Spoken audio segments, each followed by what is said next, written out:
आप देख रहे हैं हमारा YouTube चैनल दी सच्चा भारत और आज के इस बुलेटिन में आपका स्वागत है।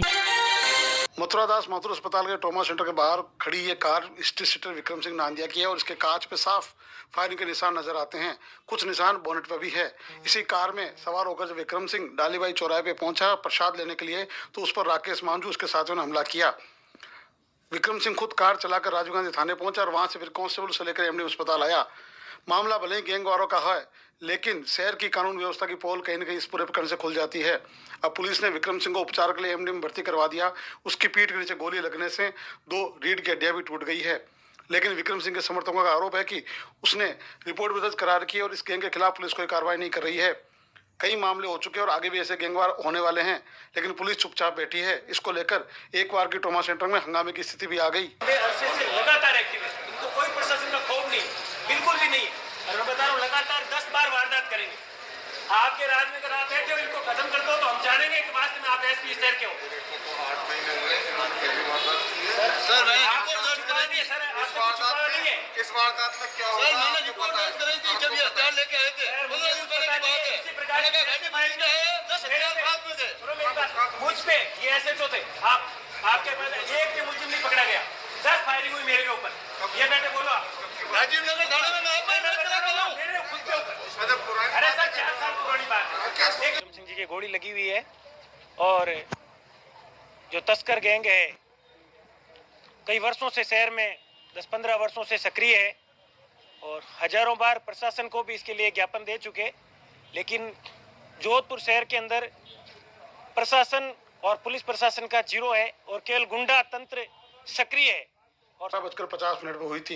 हालांकि मौके पे सीसीटीवी में कुछ हासिल नहीं हुआ है क्योंकि हाईवे का काम चलने से अभय कमांड के कैमरों में कुछ सामने नहीं आया है। इसके अलावा जहां कैमरे लगे हैं वहां कुछ हुआ नहीं है। पुलिस का अब तक की पड़ताल में सामने आया कि 5 कारतूस के खाली खोल बरामद हुए हैं। इसके आधार पर पुलिस इस चीज का पता लगाने की कोशिश करी कि किस तरह के हथियार का उपयोग किया गया है। इसके अलावा उपायुक्त आलोक श्रीवास्तव ने कहा है कि जो पहले मामले दर्ज हो रखे हैं उसकी वे जांच कराएंगे। दिन में 12:50 के आसपास डालीबाई चौराहे पर एक फायरिंग की घटना हुई है जिसमें विक्रम सिंह नांदिया नाम के एक व्यक्ति के पेट में गोली लगी है। जैसा कि मजरूब से बातचीत की गई, उन्होंने बताया है कि राकेश मांझू और उसके कुछ साथियों ने उनके ऊपर गोली चलाई है। मौके पे हमारी टीमें मौजूद हैं। करीब 5 राउंड मौके से बरामद हुए हैं। खाली जो राउंड्स हैं वो बरामद हुए हैं। हम आगे की तफ्तीश कर रहे हैं। मामला भले ही बदमाशों के आपस की गैंगवार का हो, लेकिन इससे जोधपुर शहर की कानून व्यवस्था के हाल साफ नजर आते हैं। दिन में 12 बजे चौका चौराहे पे ये घटना हुई, जिसके बाद जो घायल स्टेशन था वह खुद थाने पहुंचता है और थाने का कांस्टेबल से लेकर एमडी अस्पताल पहुंचा। लेकिन इससे पहले जो कुछ हुआ वो अलग तरह का मामला था। जब वो मिठाई की दुकान पे गया तो वहाँ पे 2 बदमाश राकेश मांझू गैंग के बताए जा रहे हैं, शायद राकेश मांझू खुद भी था, वो उतरे, उस पर ताबड़तोड़ फायरिंग की। कार पे 9 गोलियां लगी है, उसकी एक पीठ के निचले हिस्से में भी गोली लगी है। बताया जा रहा है कि दोनों में आपसी विवाद था, लेकिन आपसी विवाद के बावजूद पुलिस की कहीं न कहीं खामी जरूर सामने आती है। कल 11 मार्च 2021 को रीको जल परिशोधन कर्मचारी संघ द्वारा कलेक्ट्रेट मुख्यालय पर लगातार 8वें दिन गुरुवार को भी धरना जारी रहा। धरना को संबोधित करते हुए पाली भारतीय मजदूर के जिला उपाध्यक्ष सुनील चौहान ने संबोधित करते हुए ये कहा, जिस प्रकार कोरोना की आड़ में सीईटीपी फाउंडेशन द्वारा जिस प्रकार से 105 श्रमिकों को षड्यंत्र पूर्वक प्लांट से बाहर निकाल दिया गया है, जबकि लेबर कोर्ट और हाई कोर्ट में केस पेंडिंग होते हुए भी इन श्रमिकों को बाहर निकालना एकदम असंवैधानिक है। इस मौके पर संघ के अध्यक्ष अशोक वाल्मीकि, महामंत्री विक्रम परिहार आदि कई कार्यकर्ता मौजूद रहे। रीको कर्मचारी संघ अपनी 6 सूत्री मांगों को लेकर मुख्यालय पर धरना दे रहा है और आगे भी निरंतर चालू रहेगा। हमारी प्रमुख मांग ये रहेगी, हमें कार्यरत कर्मचारी जो 105 है, जिनको कार्य करते हुए 25-30 वर्ष का अनुभव है और मैनेजमेंट ने हमें बिना नोटिस, बिना कोई कानून कार्यवाही करते हुए हमें यह कहते हुए हमारी नौकरी समाप्त कर दी गई, हमें सेवाएं समाप्त कर दी गई कि भाई आपका ठेका समाप्त हो गया है। जबकि हमें ठेकेदार से कोई लेना देना नहीं है, नहीं हमें कोई ठेकेदार ने जो अपॉइंटमेंट दिया, नहीं हमें कभी उसने नौकरी सेवा में रखा गया। कॉन्ट्रैक्टर आते गए, कॉन्ट्रैक्टर जाते गए। लेकिन हम हमारे इस नियुक्ति तिथि से आज दिनांक तक हम कार्यरत हैं। दूसरा, कोरोना काल को ध्यान में रखते हुए मैनेजमेंट ने इस बात को फायदा उठाया। लेबर कोड में कानूनन तौर पर अगर बात करें तो लेबर कोड में पेंडेंसी रहते हुए कोई भी मैनेजमेंट अपनी कार्रवाई नहीं, उस पर विद्युत कार्रवाई असंवैधानिक कार्रवाई नहीं कर सकता। लेकिन मैनेजमेंट ने इस बात को लेकर भी कार्रवाई की, तो कहीं ना कहीं मजदूर के साथ उसके अधिकारों को लेकर आघात हुआ है और इस बात को लेकर भारतीय मजदूर संघ पूर्णतः निंदा करता है और इस लड़ाई को पूर्ण अंजाम तक ले जाने के लिए भरसक प्रयास करेगा और सीटीपी प्रशासन को मुंह की खिला के रहेंगे। 150वीं गांधी जयंती के वर्ष आजादी पर अमृत महोत्सव के तहत निकाली दांडी मार्च यात्रा। जिला कलेक्टर अंशदीप ने हरी झंडी दिखाकर किया रवाना। स्कूल के बच्चों के द्वारा सफेद पोशाक, सर पर सफेद टोपी, हाथों में तख्तियां लिए गांधी जी के जिंदाबाद के लगाए नारे।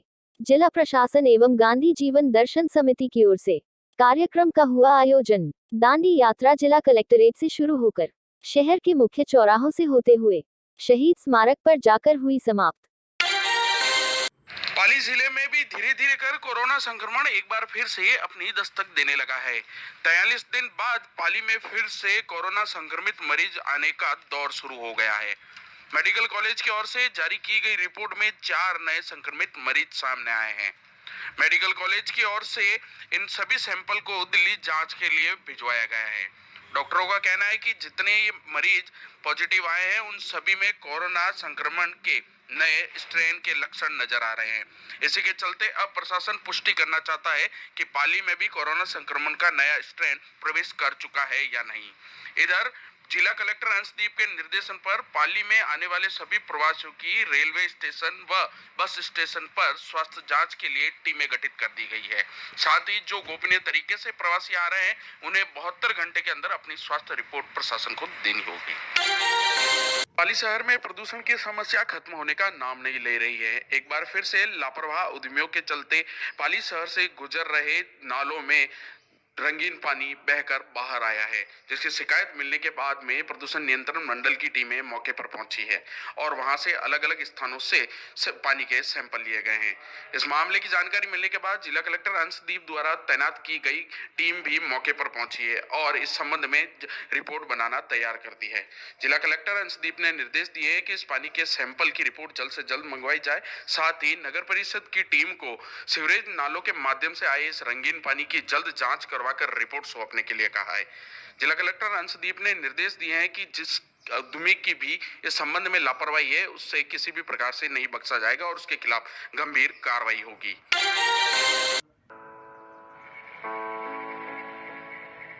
ब्रह्मा कुमारीज की मुखिया 93 वर्षीय दादी हृदय मोहिनी के देहावसान ने एक ममतामयी हृदय और दिव्य दृष्टि की स्वामिनी का स्थान संसार से खाली कर दिया है। दादी हृदय मोहिनी ने 1969 से 1916 तक परमात्मा के संदेश वाहक की भूमिका निभाई।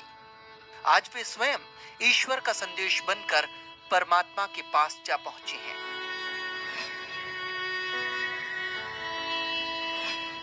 सिरोही ब्रह्मा कुमारीज ईश्वरीय विश्वविद्यालय की मुखिया राजयोगिनी दादी हृदय मोहिनी का गुरुवार सुबह 10:30 बजे देवलोक गमन हुआ। उन्होंने मुंबई के सैफी अस्पताल में अंतिम सांस ली। एयर एम्बुलेंस से उनके पार्थिव शरीर को शांतिवन लाया जाएगा। अंतिम संस्कार संस्थान के शांतिवन में 13 मार्च को किया जाएगा। दादी के निधन पर राष्ट्रपति से लेकर प्रधानमंत्री और राज्यों के मुख्यमंत्रियों ने शोक व्यक्त करते हुए भावपूर्ण श्रद्धांजलि दी है। उनके देहावसान से 140 देशों में स्थित सेवा केंद्रों पर शोक की लहर है। ब्रह्मा कुमारीज के आगामी कार्यक्रमों को स्थगित कर दिया गया है। प्रजापिता ब्रह्मा कुमारी ईश्वरीय विश्वविद्यालय की मुख्य प्रशासिका राजयोगिनी दादी हृदय मोहिनी जी का देहावसान हो गया है। वो 93 वर्ष की थी और अस्वस्थ होने के कारण पिछले 2 साल से मुंबई में उनका इलाज चल रहा था। 15 दिन पूर्व उनकी स्थिति ज़्यादा बिगड़ गई और उन्हें मुंबई के सैफी हॉस्पिटल में भर्ती किया गया था, लेकिन उन्हें बचाया नहीं जा सका और वो 93 वर्ष की थी। गुरुवार को प्रातः 10:30 बजे उन्होंने अंतिम सांस ली।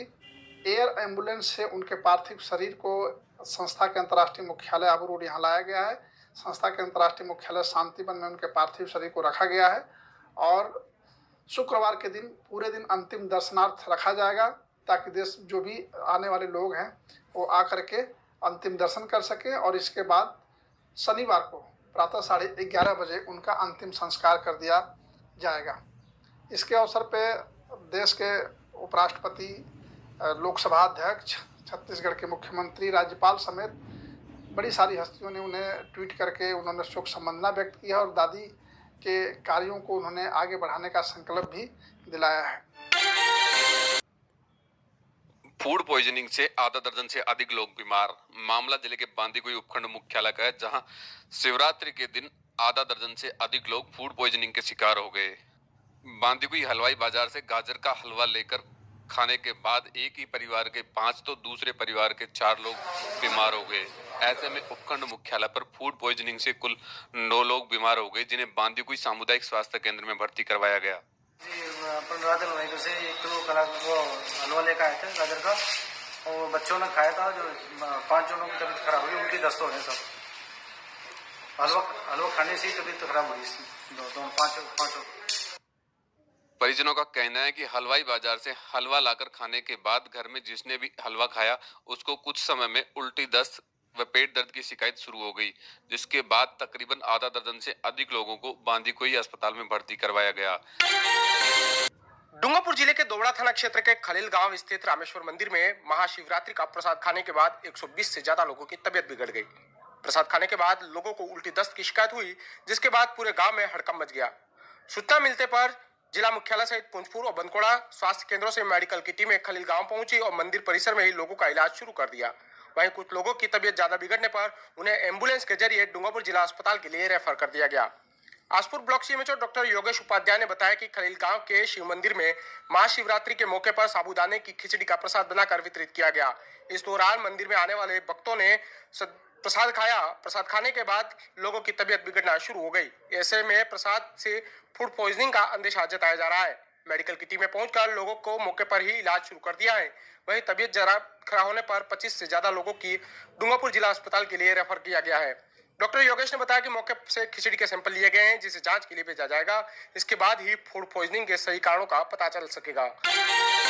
और ऐसे ही नए अपडेट पाने के लिए द सच्चा भारत चैनल को सब्सक्राइब कीजिए। धन्यवाद।